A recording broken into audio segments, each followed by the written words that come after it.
Bismillahirrahmanirrahim. Hadis ke-20, Al-Kitabatul Umriyah. Dari Abdullah bin Mas'ud radhiyallahu an, ia berkata, Rasulullah sallallahu alaihi wasallam bersabda, Inna ahadakum yujma'u khalquhu fi batni ummihi arba'ina yawman nutfah, thumma yakunu 'alaqatan mithla dhalik, thumma yakunu mudghatan mithla dhalik, thumma yursalu ilaihi malaku fayanfukhu fihi ar-ruh wa yu'maru bi arba'i kalimatin bi kasbi rizqihi wa ajalihi wa amalihi wa syaqiyyun aw sa'idun.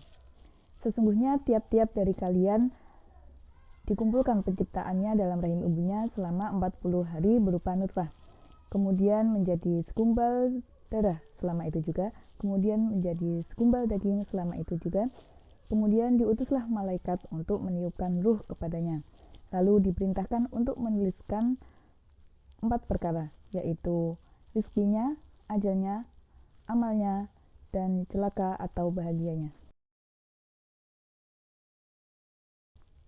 Hadis ke-22, orang-orang yang tidak mendapatkan fitnah kubur. Dari Salman radhiyallahu an, ia berkata, aku mendengar Rasulullah sallallahu alaihi wasallam bersabda, riba biyaumin wa lailatin khairun min siyami syahri wa qiyamihi, wa in mata jaro alaihi amaluhu alladhi kana ya'maluhu wa ujriya alaihi rizquhu wa aminal fitan. Berjaga-jaga di perbatasan wilayah pertempuran selama sehari semalam lebih baik daripada berpuasa sebulan penuh dengan melaksanakan sholat pada malamnya. Ketika ia meninggal dunia, maka amalan yang ia amalkan ketika itu akan senantiasa tercatat untuknya. Rizkinya akan senantiasa diberikan kepadanya dan diamankan dari fitnah kubur. Hadis ke-23, siksa kubur. Dari Aisyah radhiyallahu anha, Rasulullah sallallahu alaihi wasallam bersabda, Adzabul qabri haqqun, qalat Aisyatu fama ra'aitu Rasulullah sallallahu alaihi wasallam yusalli salatan ba'da illa ta'udhu min adzabil qabri.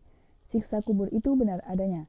Aisyah berkata, tidaklah aku melihat Rasulullah melakukan suatu salat kecuali setelahnya beliau berlindung dari siksa kubur. Hadis ke-26, tanda besar kiamat.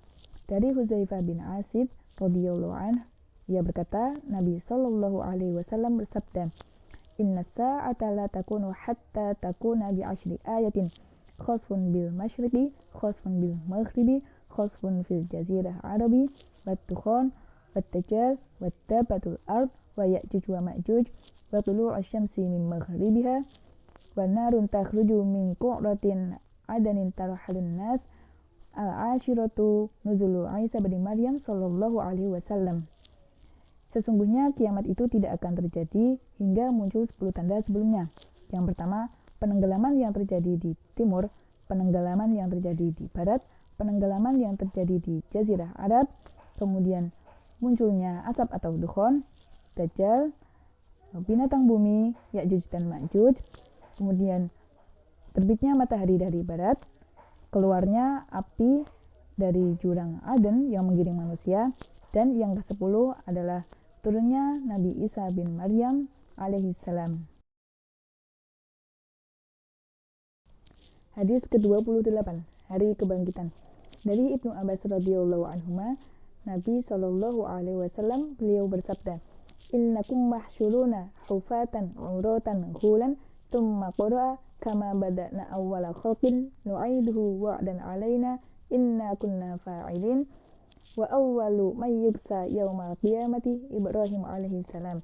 Sesungguhnya kalian akan dibangkitkan dalam keadaan tidak beralas kaki, tidak berpakaian, dan tidak dikhitan. Kemudian Rasulullah sallallahu alaihi wasallam membaca ayat, sebagaimana kami telah memulai penciptaan pertama, begitulah kami akan mengulanginya. Itulah sesuatu janji yang pasti kami tepati, sesungguhnya kamilah yang akan melaksanakannya. Dan yang pertama kali diberi pakaian adalah Ibrahim alaihissalam.